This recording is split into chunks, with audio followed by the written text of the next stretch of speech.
Hello everyone, today I'm making the super tasty Schezwan sauce, one of the most popular sauces from the Indo-Chinese cuisine.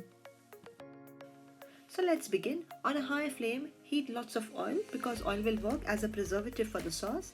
Then add in chopped ginger, garlic along with green chillies. Stir this well for roughly around a minute.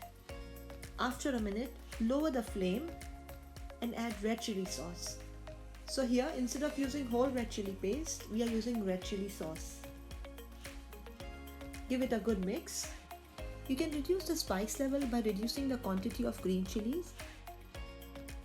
Add in tomato ketchup along with dark soy sauce. Mix it well. And lastly, add in salt. Keep salt on the lesser side because we have already added red chilli sauce and soy sauce. Let it cook for around 5 to 7 minutes.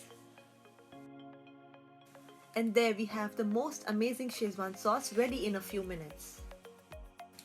On that note, please do not forget to like, share and subscribe to Lots of Cooking. Stay tuned for many such simple yet stunning recipes.